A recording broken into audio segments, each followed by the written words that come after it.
Oke, Assalamualaikum warahmatullahi wabarakatuh. Selamat datang kembali bersama saya Asruri. Pada pertemuan kali ini kita akan membahas tentang gambar perspektif. Nah, gambar perspektif ini merupakan salah satu dari proyeksi piktorial ya. Proyeksi piktorial itu kemarin kita belajar ada 4. Yang pertama isometri, dimetri, oblik atau miring, dan yang keempat adalah gambar perspektif.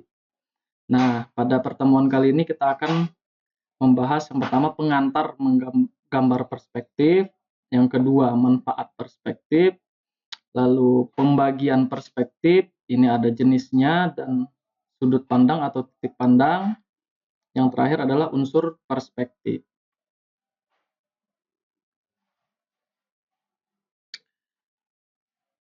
Nah, jadi benda yang jauh dari mata kita akan semakin mengecil. Nah, kata perspektif ini sendiri berasal dari bahasa Itali, yaitu prospettiva, yang berarti gambar pandangan. Jadi perspektif di sini adalah bagaimana kita memandang gambar yang di depan akan besar dan semakin jauh akan semakin mengecil hingga terjadi satu titik saja. Dalam penglihatan kita sehari-hari, benda-benda yang terletak lebih dekat dengan mata terlihat lebih besar dan benda-benda yang terletak lebih jauh dari mata kita terlihat lebih kecil. Semakin jauh letak benda dari mata kita, maka benda itu akan terlihat semakin kecil hingga akhirnya hanya tampak sebagai titik saja. Nah, ini contohnya kalau kita ukur, ini kolom ini ukurannya sama dan pintu ini ukurannya sama. Begitu kita lihat secara perspektif, maka yang dekat dengan kita akan terlihat lebih besar daripada yang di ujung, yang lebih kecil. Itulah mungkin perspektif itu seperti itu kira-kira. Demikian juga dua benda atau lebih yang letaknya sejajar dan membujur menjauhi kita. Semakin jauh dari mata, keduanya akan semakin terlihat berdekatan. Karena semakin kecil kan jadi lebih berdekatan.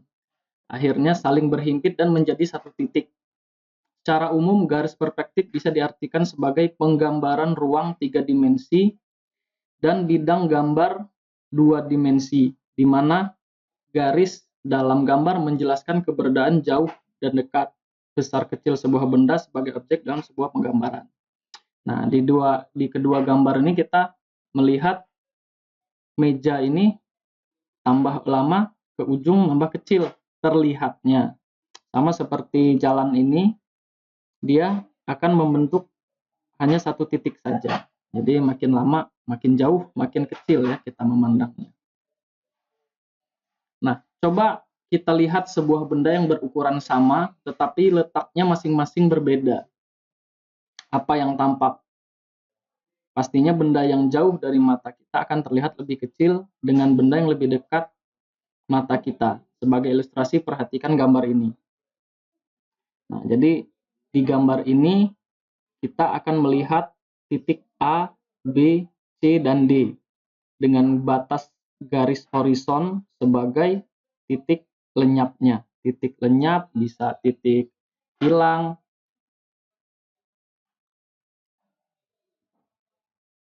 Nah, jika di masing-masing titik A, B, C, D adalah letak sebuah perahu, maka perahu manakah yang terlihat paling besar dan perahu manakah yang terlihat paling kecil? Nah, di sini misal ada perahu yang ukurannya sama, yang terlihat paling besar adalah yang paling dekat dengan kita, yaitu titik D. Dan yang paling kecil adalah di titik A.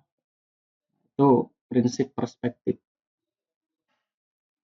Dalam prinsip menggambar hendaknya selalu memperhatikan posisi garis horizontal, di mana garis horizontal tersebut merupakan garis yang membatasi antara alas, bisa lantai, laut, mungkin gunung, di bawah gunung ya. Membatasi antara alas dengan bagian atas. Jadi garis horizon itu biasanya lurus ya. Karena horizontal, lurus. Prinsipnya sebuah benda yang menjauhi garis horizontal akan terlihat semakin besar. Sebaliknya, benda yang letaknya mendekati garis horizontal akan semakin kecil. Nah, manfaat sendiri dalam mempelajari perspektif ini adalah akan sangat membantu kita dalam membuat gambar dengan benar secara proporsional. Proporsi yang benar maka akan membantu untuk komposisi. Jadi gambarnya terlihat real gitu kan. Kalau kita menggambar dengan foto, nah itu kan kita menggambar harus sesuai dengan kenyataannya, realnya seperti apa. Nah, di sini perspektif berdasarkan jenisnya. Ada dua, yaitu yang pertama perspektif garis atau perspektif terukur, dan yang kedua perspektif bagan atau perspektif praktis. Nah, perspektif garis ini adalah yang dalam pengerjaannya selalu menggunakan bantuan alat dan ukuran-ukuran yang pasti. Jadi, ukurannya itu sesuai dengan yang ada, jadi berskala ya. Sedangkan perspektif bagan adalah perspektif yang dibuat dalam bentuk sketch. Dalam hal ini dilakukan tanpa menggunakan alat bantu, jadi sesuai dengan penglihatan kita saja. Tentu ini agak berbeda ya.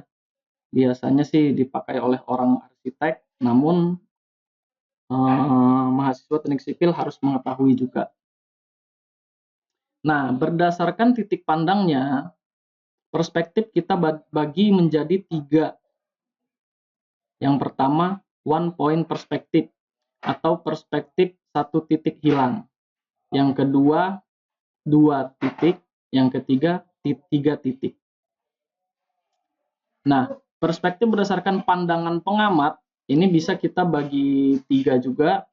Yang pertama adalah bird's eye view. Jadi kita lihat benda itu dari atas.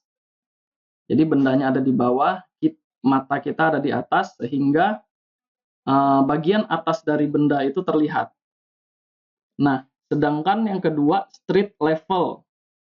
Street level ini kita melihat benda sesuai dengan tinggi mata kita, sehingga yang kita lihat hanya bagian sisi kanan dan sisi kirinya saja.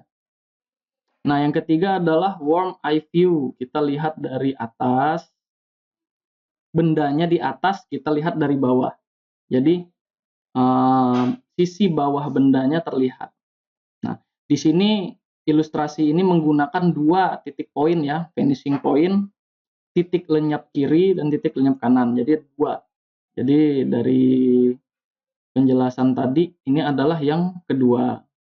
Dan garis horizontal, garis horizon ini adalah untuk membedakan antara alas dan sisi langitnya. Nah, di sini ada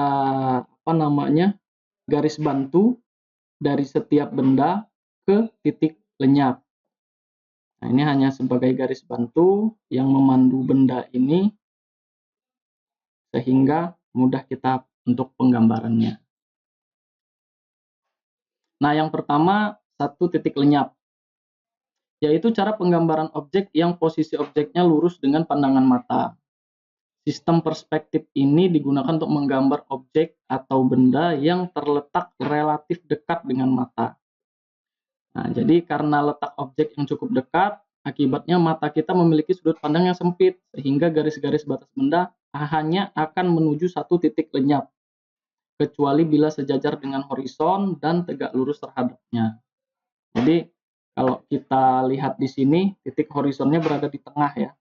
Nah, ini karena bendanya dekat, jadi kita hanya tertuju pada 1 titik saja. Nah, contohnya misal ini ada sketch di rumah ya, di dalam ruangan ya. Jadi titik lenyapnya di sini, yang merah ini adalah garis bantu, seolah-olah kita melihat benda itu menuju ke 1 titik. Gambar yang sedemikian sering disebut dengan paralel perspektif sebab banyak menggunakan garis-garis bantu yang sejajar horizon dan vertikal. Penerapan gambar ini banyak digunakan pada rancang bangun desain interior. Jadi kalau interior biasanya dia satu titik lenyap.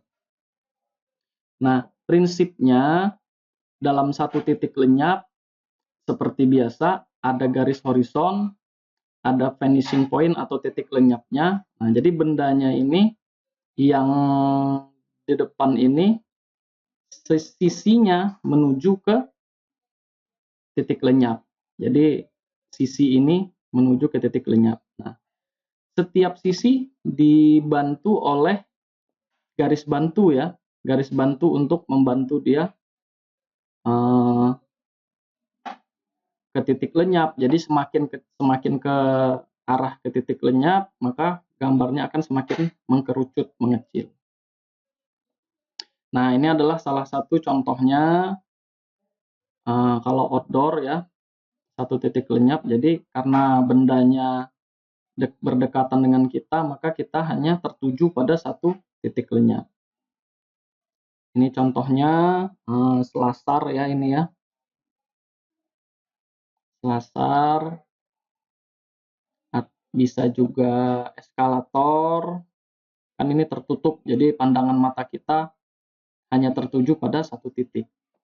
Contohnya bisa juga rel kereta api atau jalan raya. Nah, ini salah satu contoh foto realnya. Nah, jembatannya juga mengarah ke satu titik tersebut. Begitu. Nah, selanjutnya adalah 2 poin perspektif. 2 point perspektif. Di sini ada 2 titik lenyap. Jadi yang kedua adalah 2 titik lenyap. Sistem gambar ini digunakan untuk menggambarkan benda-benda yang letaknya relatif jauh dan letaknya tidak sejajar atau serong terhadap mata pengamat. Jadi tidak sejajar dengan kita sehingga kita melihat ada 2 titik lenyap. Karena posisi pengamat lebih jauh dengan objek, maka sudut pandang mata akan melebar. Akibatnya garis-garis batas benda akan menuju titik lenyap sebelah kiri dan kanan. Gambar ini banyak digunakan untuk desain eksterior. Nanti kita tidak lebih ke gambar yang kompleks ya, mungkin kita nanti ke gambar benda saja. Nah, jadi di sini 2 point perspektif ini yang di tengah adalah garis sumbu, yang di tengah membagi kiri kanan ya. Nah, yang di tengah ini adalah garis horizon, membagi alas dengan langit, dan yang garis-garis kecil ini adalah garis bantu untuk ke titik lenyap kiri atau titik lenyap kanan. Nah, mungkin sketnya seperti ini. Ini adalah salah satu contohnya gedung-gedung ya. Nah, ini rumah. Ini titik lenyapnya agak berada jauh di luar bidang gambar. Kalau ini tadi kan ada di dalam bidang gambar. Jadi titik lenyap itu tidak terbatas ya, tergantung nanti kalau ada soalnya titik lenyapnya berapa senti dari sumbu gitu. Ini salah satu contohnya lagi, sketch 2 titik lenyap. Nah, yang terakhir adalah 3 point perspektif. Jadi di sini punya 3 titik lenyap. Gambar perspektif ini muncul akibat benda atau objek yang diamati jauh di bawah atau ke atas horizon. Oleh karenanya sudut pandang mata melebar ke segala arah. Perspektif ini banyak digunakan untuk menggambar arsitektur. Ini kita sekedar mengetahui saja ya, berarti. Nah, ini contohnya, biasa dia gambar-gambar gedung. Nah, yang terakhir kita bahas di sini adalah unsur-unsur perspektif. Jadi yang perlu diketahui adalah yang pertama adalah bidang gambar.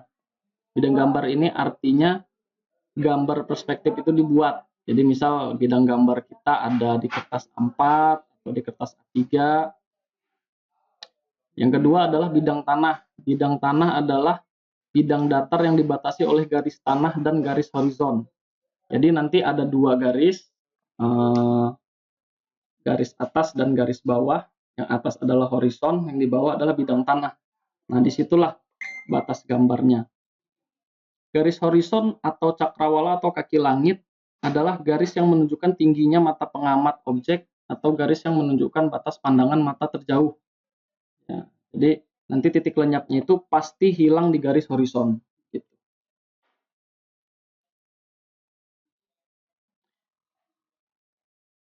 Sama ini ya. Nah, lalu titik lenyap atau titik hilang. Titik persekutuan yang terdapat di horizon atau mata pengamat yang terdapat pada bidang gambar. Jadi titik lenyap itu berada di horizon. Tadi kalau satu titik lenyap dia bisa di mana aja, pokoknya dia di garis horizon. Kalau dua titik lenyap kiri dan kanan. Titik pandang adalah mata pengamat objek yang terdapat dalam 3 dimensi atau alam sebenarnya. Jadi titik pandang itu kita sebagai pengamat atau pemandang. Lalu tafrel garis yang membatasi bidang gambar. Nah, di kiri atau kanan, garis tanah adalah, oh ya sama tadi. Oke, terima kasih. Nanti kita lanjutkan menggambarnya